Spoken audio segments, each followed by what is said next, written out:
A few months ago, I was in the tube in London and I overheard a man say, I got a job from this ex law firm and I got it, but I declined it because they didn't offer Legora.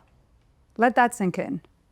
A qualified lawyer that a law firm really wanted to hire declined the offer, not because of the salary, not because of the corner office, not because of the title, not because of the firm's name or reputation, but because they did not offer a startup software that a 23-year-old Swedish founder created because he shadowed lawyers for 6 months, obsessively listening to what they needed. This is not a productivity shift or a productivity story. This is a power shift story. This is someone who said, without this technology, I will not be as good in the job as I know that I can be. I'm Laura. I lead founder experience at OpenAI, and I work every day with people who are building the future. We at OpenAI build the intelligence layers, the best models for founders who want to build the applications for companies and startup founders to build the tools so that productivity is increased every day, so that things that were not possible suddenly become possible, and that ambitious builders can become that. So I'll tell you 3 stories about 3 founders and 3 companies that are doing this every day and the lessons that I've learned from them. First one, be so ambitious that others think you're insane. Go from automation to reinvention. Automation means I'm going to find a way to do something better, faster, cheaper. That is unit economics. That is not what we're talking about. Reinvention is, how can I completely redesign this process so that I don't focus on, is this cheaper, faster, better, but is the outcome that I'm affecting actually better? Is it something that now makes it possible with a whole new way to get to what I want to do a lot better, a lot faster than ever imagined before? Let's take hardware engineering. That's probably not where you thought I would start, but here we are. Pari, the founder of Flow Engineering, has this incredible mission. And he said, what if we could bring the cost of hardware design down to 0? As I'm sure you know, hardware design and engineering has for years been fragmented. Fragmented teams, fragmented tools, siloed processes, nothing on the same page. And yet, what Flow Engineering said was, what if we applied the same approach of loop and agentic behavior that we have in software design to hardware design? So they created agentic systems that take mechanical engineering, regulatory engineering, electrical engineering, and they put them all to work together and then made them work in a loop that iterates. So if you make one change in a little hole here in this part of an engine, it actually understands everything else that's happened everywhere else so that it continuously works to optimize your hardware design so that you put in a prompt and the full ready-to-produce design comes out.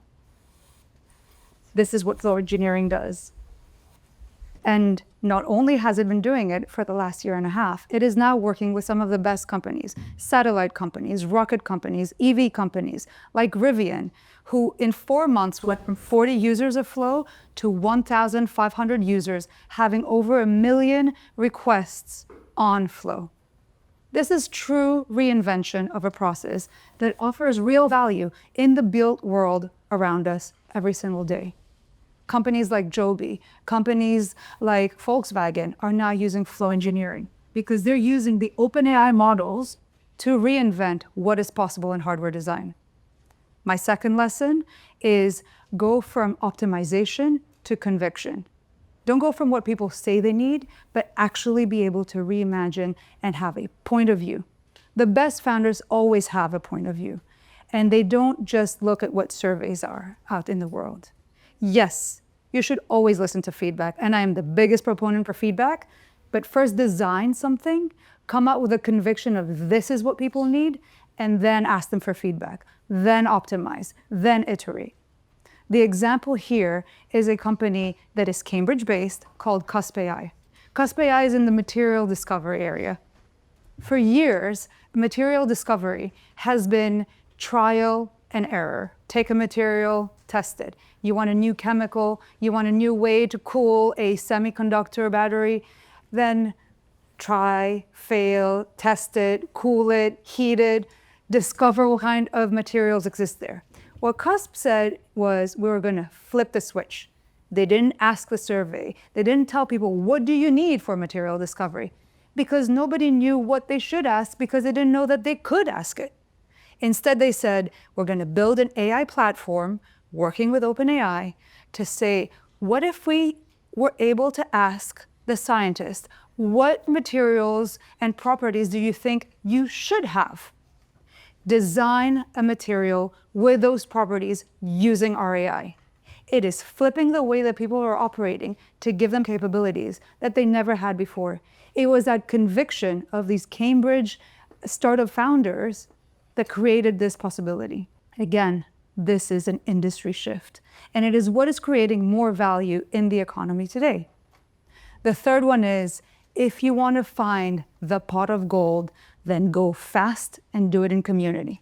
Another company that I love in this, and I think is a perfect example, is Wonderful. Wonderful started out by saying, we want to create the best customer service agents for all those markets that don't always get the best technology on day one, for all the ones that are not English speaking. They started with customer service agents, and they flipped the business model than everyone else that I had ever seen before. They said, we're going to hire local CTOs and local CEOs because we want to understand and anchor everything we do in cultural relevance. AI is giving you all these capabilities to go 10x faster, but it should do it in a way that is usable, that is familiar, that can be adopted, that can be used, not just by the best people in tech, but by everyone. The people who use their electricity, the people who talk to their doctors, the people who call and say, I am stuck and I want to change my flight. And then what did they do? They used a lot of A/B testing. So they try a new thing in one market. They see, does it work? What did I learn from that? Is this culturally relevant in other markets? Should I take it and apply it to a new market? And if so, how?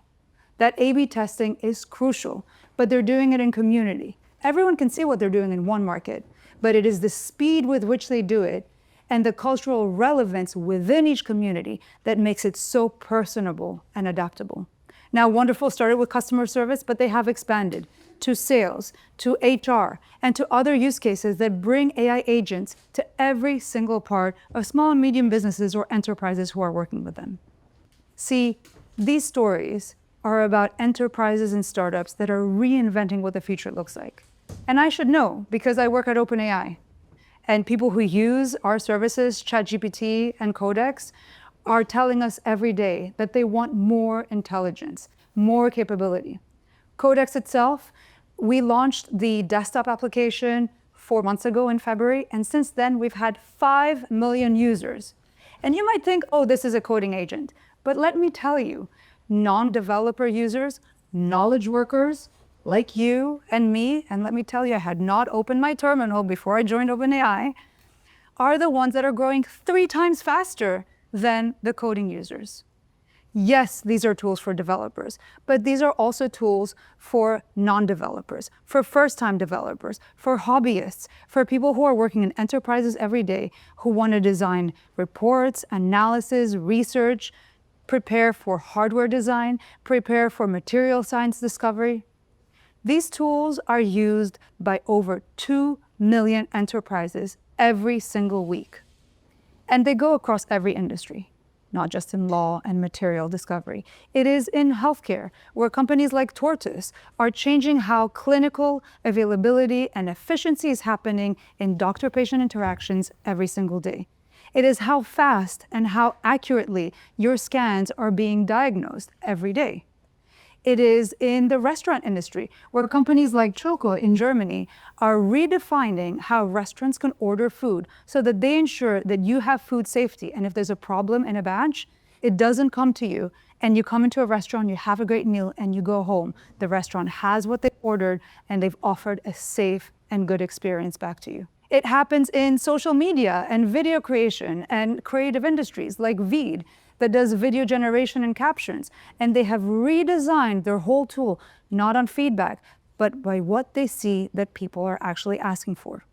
It happens in the law firms. Like the man that I heard on the tube who said, I don't want to work in a company that is not offering the latest piece of software and technology, that the Swedish company that started 3 years ago is now valued at $5.5 billion because it is used by 800 companies in over 50 countries in the world because it is delivering value, innovation, reinvention every single day to lawyers and general counsels.